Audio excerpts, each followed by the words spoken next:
దివి నుంచి భూకి దిగి వచ్చిన దివ్యాత్మ స్వరూపులందరికీ కూడా ఆత్మ ప్రణామాలు. ముందుగా మన జగద్గురు బ్రహ్మర్షి పితామహ పత్రిజీ గారికి, అమ్మ స్వర్ణమాల మేడంకు ఆత్మ ప్రణామాలు. గురువు గారైన సదానంద యోగీశ్వరుల వారికి ఆత్మ ప్రణామాలు. ప్రతిరోజు నిత్యం మనకు ధ్యానాన్ని, ఆత్మజ్ఞానాన్ని అందిస్తున్న మునిబాబు సార్కు, సుగ్నా మేడంకు ఆత్మ ప్రణామాలు ఫ్రెండ్స్. మనం స్వాధ్యాయనంలో భాగంగా సీతాయనం అనే బుక్ను చదువుకున్నాము. ఇప్పుడు ఆత్మాయనం అనే బుక్ను చదువుకుంటున్నాము.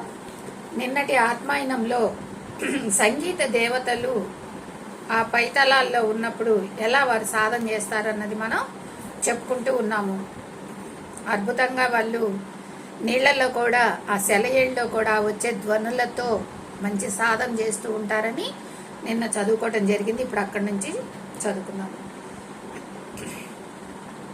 సంగీత దేవతలు ఎప్పుడు పాడుతూనే ఉంటారు.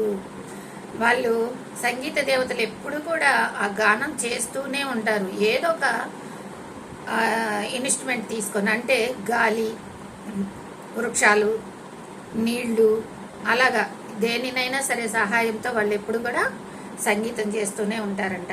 ఆ సెలయేటికి యువతలి ఒడ్డున కూర్చొని సంగీతం ఆలపిస్తున్న వ్యక్తికి తాను అనుకున్న దాని సంగీతంలో వ్యక్తపరచడానికి వాళ్ళు సహాయం చేస్తూ ఉంటారు. మరి సంగీతం కళాకారులు ఉంటారు కదా, సంగీత కళాకారులు, వాళ్ళు వాయిద్యం వాయిస్తూ ఉంటే వాళ్ళకు కూడా వీళ్ళు సహాయం చేస్తూ ఉంటారంట. అంటే ఆ సెలయేటి శబ్దాన్ని వీళ్ళకి అనుగుణంగా మారుస్తూ ఉంటారనమాట.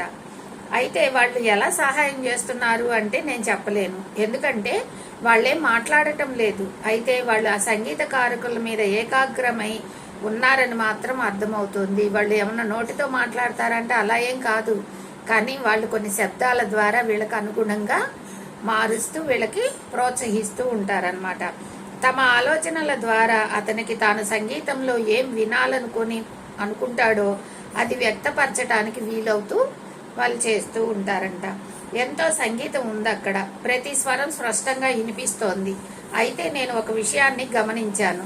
50 అడుగుల దూరంలో ఉన్నప్పుడు కూడా ఈ సంగీతం పిసరంతా కూడా తేడా లేకుండా వినపడుతూ ఉంటుంది. ఎంత దూరంలో ఉన్నా కూడా స్పష్టంగా వినపడుతూ ఉంటుందంట సంగీతం. అలాగా వాళ్ళు ఆ సంగీతాన్ని అందరికి వినిపించేలాగా చేస్తూ గానం చేస్తూ ఉంటారు. ఎవరు? సంగీత దేవతలు. వాళ్ళు కూడా ఆత్మస్వరూపులే.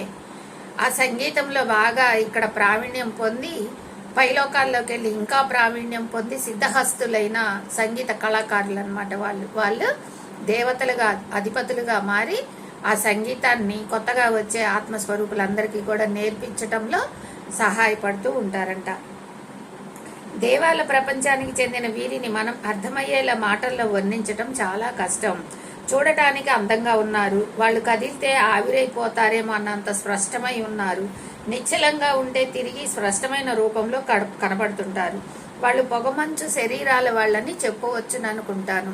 వాళ్ళు ఎలా ఉంటారు అంటే, ఒక మేఘం ఎలా ఉంటుందో, పొగమంచులాగా ఎలా ఉంటుందో అలా ఉంటారంట దేవతలు.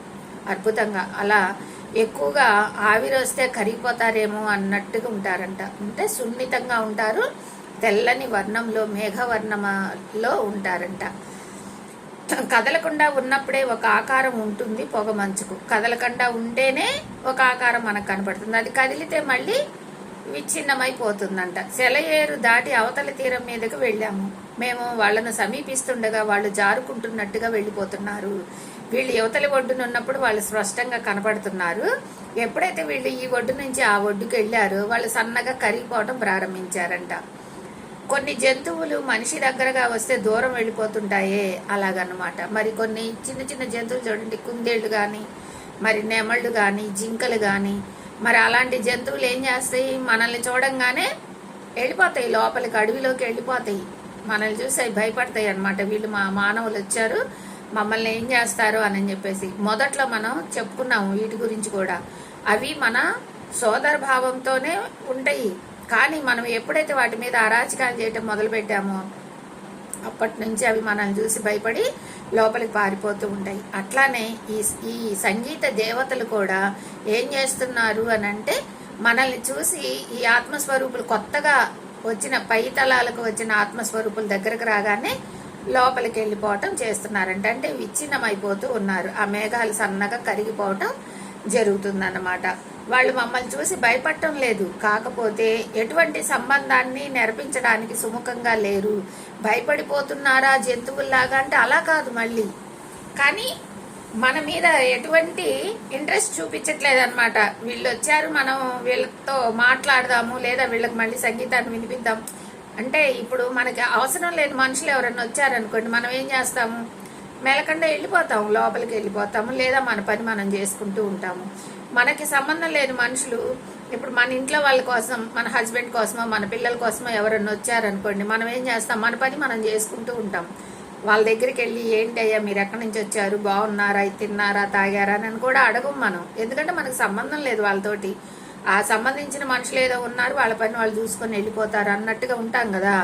ఆ విధంగా సంగీత దేవతలు కూడా ఈ కొత్తగా ఆత్మలు ఎవరైనా సరే పైకి వెళ్ళినట్టయితే వాళ్ళు ఏం చేస్తారంటే చిన్నగా తప్పుకుంటారంట. అప్పుడు నాకు అనిపించింది, వాళ్ళను పలకరించాలన్న ఉద్దేశంతో మేము వాళ్ళని సమీపించి ఉంటే అది ఎలా చేయాలో కూడా అప్పట్లో తెలియదంట వాళ్ళకి. వాళ్ళు పూర్తిగా మాయమైపోయి ఉండేవాళ్ళు. నేను అర్థం చేసుకుంది దాదాపు సరిగ్గానే ఉందనుకున్నాడు నా మిత్రుడు కూడా. ఎప్పుడైతే వీళ్ళు వాళ్ళని పలకరించి వాళ్ళతో ఏదన్నా జ్ఞానం వాళ్ళ దగ్గర తెలుసుకుందాం అనుకున్నామా, వెంటనే వాళ్ళు మాయమైపోతారు. అంటే మనకు చెప్పడానికి కూడా వాళ్ళు ఇష్టపడరు అనమాట, వాళ్ళ అధిపతులు అనమాట అట్లాగా.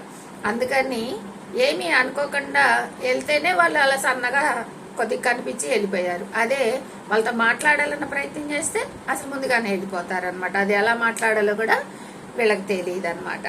అలా జరిగిందని చెప్తున్నారు.